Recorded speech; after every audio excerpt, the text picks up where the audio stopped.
بندہ سمجھتا ہے میں سودی کاروبار کر رہا ہوں، لیکن اس کے باوجود بھی میرا کاروبار تو چل رہا ہے. میں سودی کاروبار کر رہا ہوں، لوگ تو میری عزت کر رہے ہیں.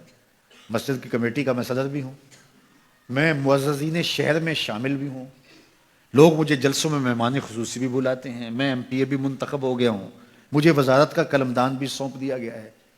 وہ میاں اللہ کی نظر میں ان چیزوں کی اہمیت ہی نہیں ہے. یہ چیزیں ہوتی کیا ہیں؟ وہ یہ نہیں چھینتا، وہ ہدایت چھینتا ہے. وہ روٹی نہیں چھینتا، وہ تو نمرود کو بھی روٹی دیتا تھا. اس نے کبھی سورج کو منع نہیں کیا کہ اس کے گھر میں روشنی نہ کر، یہ حامان کا گھر ہے، یہ قارون کا گھر ہے، یہ میرے دشمنوں کا گھر ہے، اس کے گھر میں روشنی نہیں ہونی چاہیے. چاند کو کہتا ہے اپنی کرنیں بکھیر، سورج کو کہتا ہے اپنی روشنی بکھیر.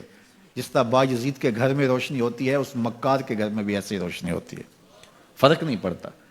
تو وہ کرم نوازیاں تو نہیں رکتی، لیکن اللہ جب کسی سے ناراض ہوتا ہے تو اس سے ہدایت کی توفیق سلب کر لیتا ہے، تو اعلان جنگ ہوتا ہے.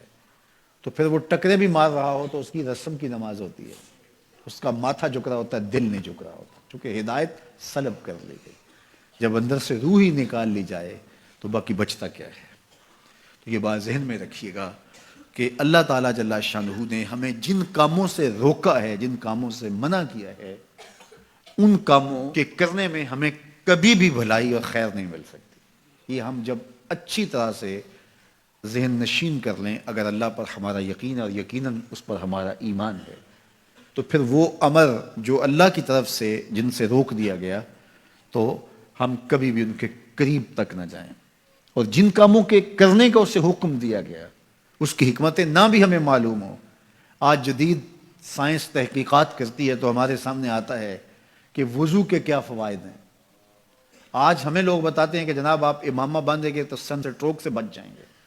آج دنیا تحقیق اور جستجو کر کے نماز اور دوران خون اور جو ہے وہ نماز کی برکتیں اور کتنی بیماریوں سے نماز کے ذریعے سے بچنے کی کہانیاں سناتے ہیں. اچھی بات ہے، نماز سے صحت پہ اثر پڑتا ہے. یہ اچھی بات ہے کہ وضو سے بہت ساری بیماریوں سے نجات ملتی ہے. یہ اچھی بات ہے کہ سر پہ امامہ باندھ لیں تو سن سٹروک سے بچ جاتے ہیں. یہ اچھی بات ہے کہ آپ روزہ رکھتے ہیں تو کینسر جیسے امراض سے آپ کا بچاؤ ہوتا ہے. یہ اچھی بات ہے کہ فلاں عمل کرتے ہیں تو فلاں ہوتا ہے.